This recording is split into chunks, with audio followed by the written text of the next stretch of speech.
Recorded Books presents For Cheddar or Worse by Avery Aames, narrated by Brooke Hoover. Chapter 1.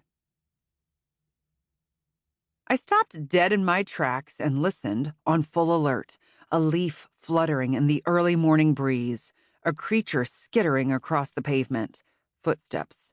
I whirled to my right, but I couldn't see a thing. Dang. It was inky black out. The crescent moon had disappeared over an hour ago. It's always darkest before the dawn, my grandfather would say. Anybody there? I whispered. As if, I thought. As if someone wishing me harm would cry out, yes! Breathe, Charlotte. Doing my shallow best, I glanced at Rags, my adorable ragdoll cat. I could make out the white of his dappled fur.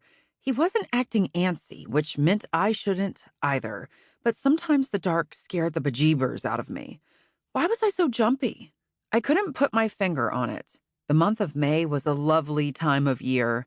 The temperatures were growing warmer, birds were building nests and feeding newborns, tourists were flocking to our fair town, which meant sales at Fromagerie Bessette, what many in town call the cheese shop, were good. No. Not just good, booming.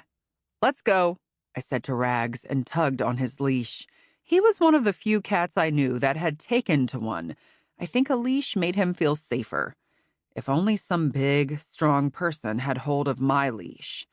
A breeze kicked up behind me. A chill shimmied down my spine. I spun again, but didn't see any sign of danger.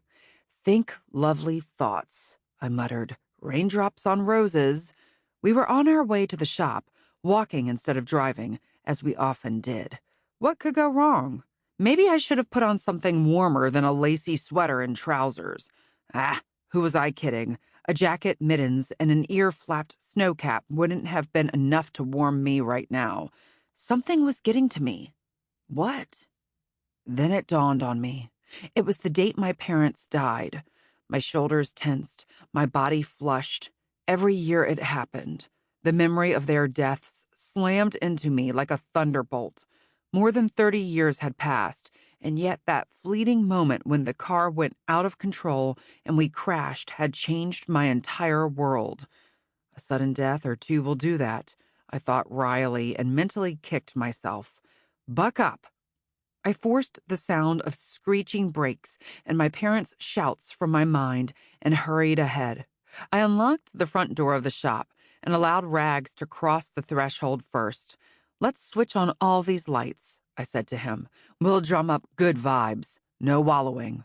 I roamed the shop, drinking in the luscious aroma of cheese, drawing strength from what I, thanks to my grandparents, was able to call my own. Though the two darling people who raised me were both alive and in fine health, when my grandfather decided to retire, he turned over Fromagerie Bessette, Bessette being the family name, to my cousin and me. Ever since I moved in with my grandparents, under my grandfather's tutelage, I had learned to relish all things cheese. Prior to joining me in this venture, my cousin was a well-respected sommelier. He manages the wine annex portion of our shop. Not much to do, is there? I said to Rags. Before leaving last night, I had straightened the boxes of crackers and jars of jam on the shelves, and I'd rearranged the displays on each of the slatted wine barrels. Decorative cheese knives and colorful plates nestled among the crystal wine glasses. Funky and traditional cheese graters stood beside chalkboard-style cheese markers, all set atop a huge wheel of Grafton cloth-bound cheddar, one of my favorite cheeses when paired with a dark chocolate, like Olive and Sinclair Southern Artisan chocolate. Rags meowed. I was pretty sure he thought his plea was packed with meaning that I, his human, could interpret. I couldn't, of course. I wasn't even good at sign language. Hungry? I asked. I took him to the office, his home away from home, and freshened his water and treats. Rags circled on his plush pillow in the corner and settled into a ball. Not hungry.